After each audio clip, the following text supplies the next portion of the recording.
Muraho neza muhawe ikaze muri episode ya 11 y'inkuru ya James mu rukundo rwe no kwishuri kandi amasomo nayo bikagenda neza cyane.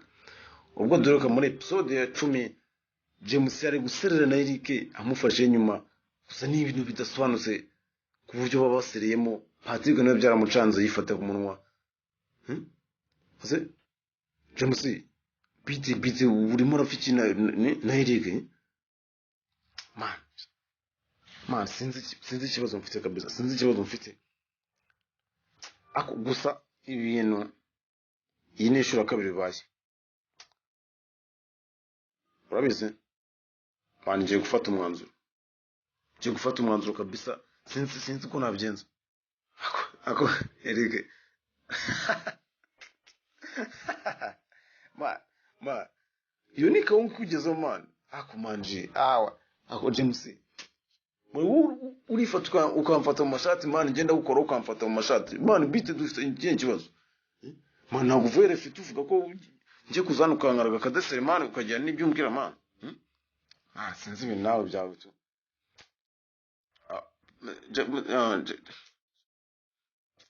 man wongeye babinshaza cyane. Eric we na James mufite ikihe kibazo gusa na Eric nawe ibintu byabo n'ibyo ngibyo uvuga ibya mu by'amasenge bitumvikana. Karaga iki ni ibiki man? Kukaraga ni ibiki? Ntagiye muvuga ibintu twumva man. Ariko man Patrick nawe uri daje singuke kabisa. Ni gute wumva ko ikintu utagukaraga man? Nimba se mvuze tuvuye muri refe ambwe kagiye kumwaragamo kadesere gumana ubwo ntabwo wumva ikintu ushatse kuvuga man. Wapyo mva ibyo mubereke gusa nabeshye mwese muri inshuti zanjye simubizi. Ariko ibintu bibaye show ya kabiri ngiye kuvuga ino story. Patrick yasanshamo hagati arambwira ase ubundi ko numvishe urgiye kumbwira ngo ibintu ngiki ngo wini VIP utansobanurira neza mugani wanyu za VIP man. Mbona se tuzicara twitonze tuvugana ahubwo tujye muri tete tukigerayo nta nubwo nigize nongera kwirwa nekereza ibintu bya kantine twase tunahava turagenda gusa nagiye ntekereza cyane ese nakora iki kugira ngo ibintu byo kuba ngiye kuvuga story zanjye na Winnie cyandi mbona mushaka umunanoro miti numva mu mubiri hari ikintu gihindutse. Nahise nekereza kwiyemeza umwanzuro wo kuzajya kubwira Winnie ko mukunda ikiba kikaba niba rukunera indobo kwa kundi njye numva akayinera nkamenya ngo ni umukobwa wa mbere na indobo. Ndangaza nkanafata na experience dore ko ibintu byo guhora gutyo ndashaka gutuma ibintu n'ibyanaroge dore n'ibyakera sinshaka kubijyamo kandi ngo turi muri digitale. Nahise mfata uwo mwanzuro bitekerezaho nshaka uburyo na creating inzira bizacamo kugira ngo byaca mu nzira imboneye neza cyane. Haratuje twakoze tide na mutima utari hamwe twaje gutaha nta n'umuntu mvugishije. Ariko turi gutaha nagiye kubona Winnie ari kugenda agana na Ariete. Ntabwo nitaye kubyo bari kuganira, nagumye ndigendera n'umutima mwiza cyane. Niko kuzamuka ndavuga ne ariko ubundi Mimi yasika yabaye ibyo nabyibaje cyane sinabiha umwanya ndituriza. Ariko twayize muri dutwaye Patrick nawe man. James ashaka nsobanure kabisa kuko ibintu warugiye kumbwira nago natuzo utabimbwiye kabisa. Wagiye kumbwira ngo ibintu maze iminsi ngurimo ujya kubona ngo uri kugenda utekereje VIP nago wabinsobanure neza cyane. Ndashaka kunsobanure byimbitse kugira ndebe niba n'ama nakugira mbe nazi kugira iki niki. Ntabwo ati man hano aba arusa muri dore twari kandi twajya hanze hari imbeho cyane urabizi dore n'ubujojo bw'imvura buri kugwa. Tweho umuntu n'iki kibazo ndatuje nzabikubwira nta kibazo tumeze neza twese. Okay tukagiye kwijyambira kare twagiye muri etide byende ya saa 11 turi muri etide nk'ibisanzwe cyo kubona Winnie aciyeho. Winnie ntawe se uje muri etide si igitondo amfasha ubwo sikeye ko ibyo twaganiriye ejo bundi nabyibagiwe. kankwihorere. Ese ubwo niba twaraganiriye ko umuntu agomba gukorera amanota kugira ngo n'Imana ibashe kuzabimufashamo, urumva ko twaganiriye gutyo ngo bisiga aho ngaho twari twicaye? Ko tutari tunicaye, twari duhagaze ntazi n'ibintu turimo. Mbabare da, ibyo wambwiye narabyumvishe.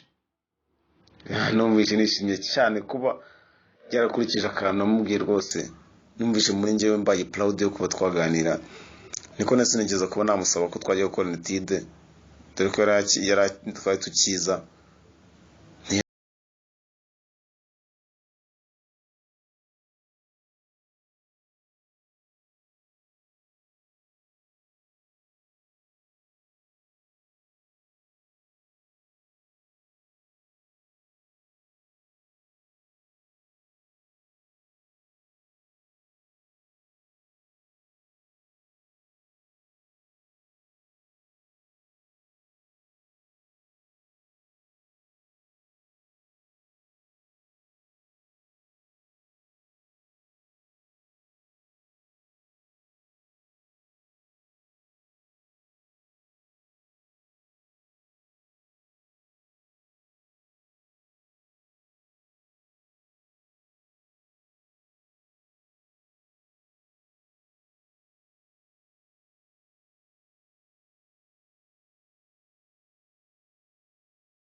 cyane no muri no classe dore ko harimo ingwa ndashaka kwiga ngewe ndi no kwandika ku kibaho ngenda mbifatira mu gake gake.